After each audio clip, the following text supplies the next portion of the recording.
श्वसन तंत्र के बाद आज हम बात करेंगे रक्त परिसंचरण तंत्र, यानी कि हमारे शरीर में रक्त का प्रवाह कैसे होता है, कौन कौन से अंग इसमें सहायक होते हैं, इन सभी की बातें आज करेंगे।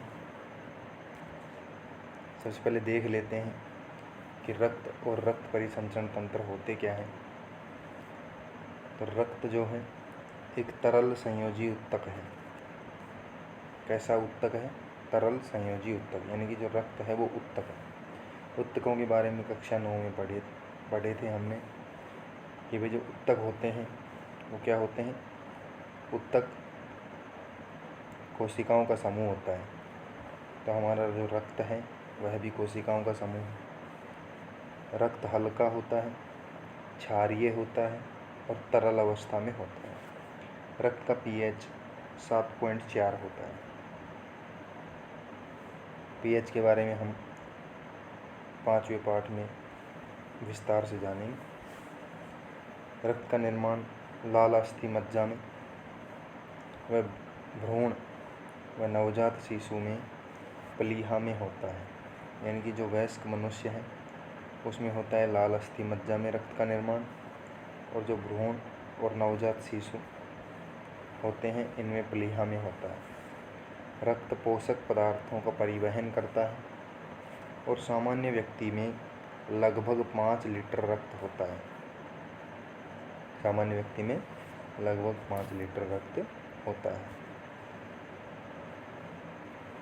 रक्त के 2 भाग होते हैं। पहला भाग होता है प्लाज्मा और दूसरा होता है रुधिर कणिकाएं। पहले प्लाज्मा को देख लेते हैं। प्लाज्मा हल्के पीले रंग का गाढ़ा चिपचिपा तरल पदार्थ है। यह रक्त का 55% भाग बनाता है। इसमें 92% जल व 8% कार्बनिक व अकार्बनिक अणु पाए जाते हैं।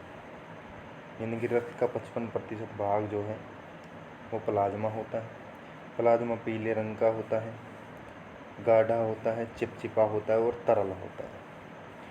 प्लाज्मा में 92% जल होता है, यानी कि ये पूर्ण रूप से एक प्रकार से मान सकते हैं कि ये जल से बना हुआ है। और बाकी जो 8% हैं, 8% कार्बनिक व अकार्बनिक अणु पाए जाते हैं।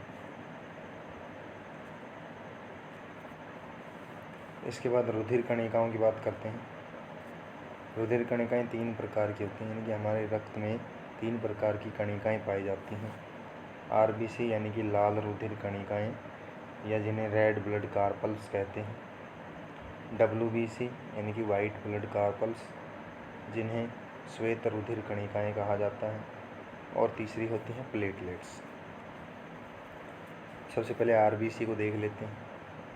ये कुल रक्त कणिकाओं का 99% होती है, यानी कि शरीर में संपूर्ण खून में जितनी रक्त कणिकाएं पाई जाती हैं उनका 99% भाग RBC होती हैं।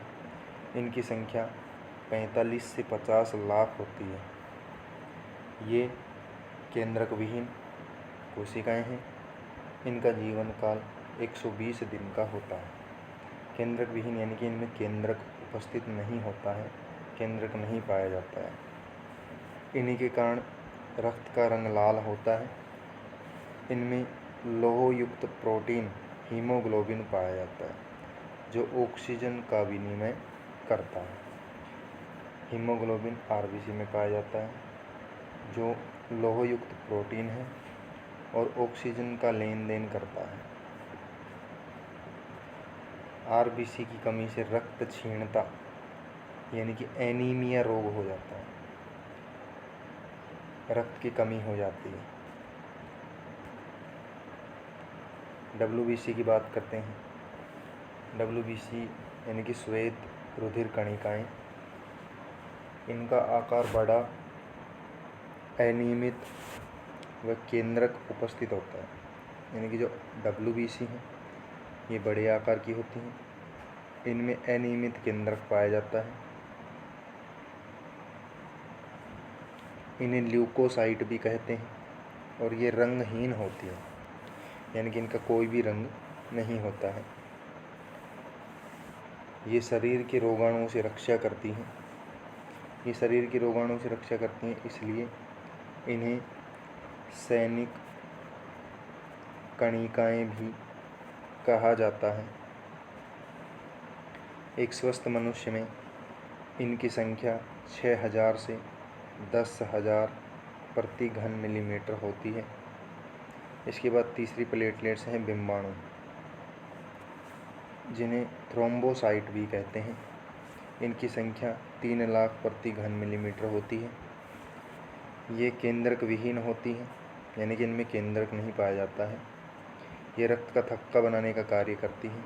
जब चोट लग जाती है तो रक्त को रोकने के लिए रक्त का थक्का ये बनाती हैं। इनका जीवन काल मात्र 10 दिन का होता है। आरबीसी का जीवन काल 120 दिन का और प्लेटलेट्स का जीवन काल 10 दिन का होता है। रक्त के कार्य क्या है? रक्त जो है पोषक तत्वों का शरीर में परिवहन करता है। ऑक्सीजन व कार्बन डाइऑक्साइड का ऊतकों के मध्य विनिमय यानी कि आदान प्रदान लेन देन करता है। शरीर का ताप नियंत्रित करता है। शरीर का पीएच संतुलित करता है। उत्सर्जी पदार्थों को बाहर निकालता है और हार्मोन को आवश्यकता अनुसार परिवहन करता है। ये रक्त के कार्य थे। अब रक्त के प्रकार के बारे में जानते हैं। प्रतिजन ए व बी यानी कि 2 प्रकार के प्रतिजन होते हैं।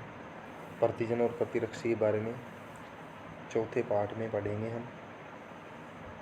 तो प्रतिजन ए व बी की उपस्थिति के आधार पर रक्त को 4 वर्गों में ए, बी, ए बी तथा ओ में विभाजित किया गया है। यानी कि 4 रक्त वर्ग हैं, ए बी और ओ।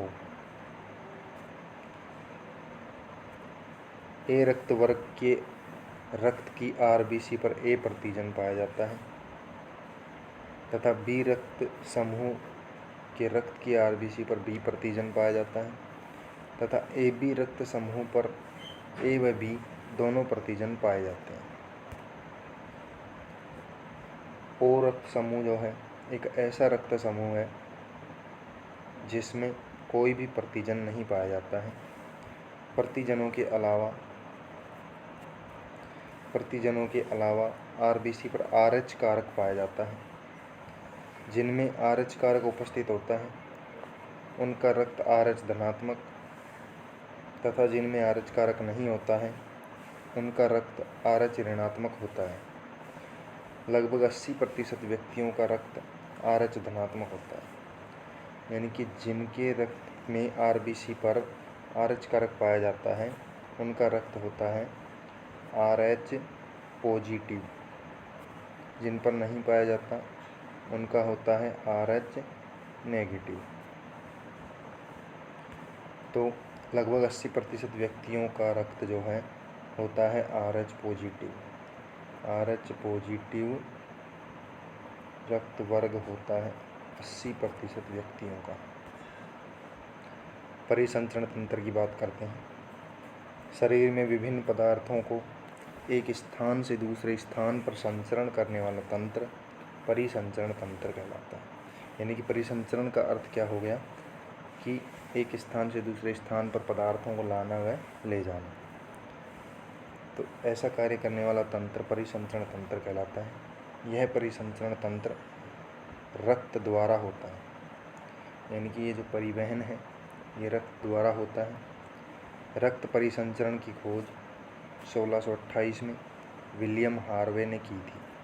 1628 में विलियम हार्वे ने की थी। ये रक्त परिसंचरण का चित्र है जो आपको अपनी नोटबुक में बनाना है। इस प्रकार से रक्त परिसंचरण होता है। इसके बाद आगे हम देखेंगे हृदय के बारे में।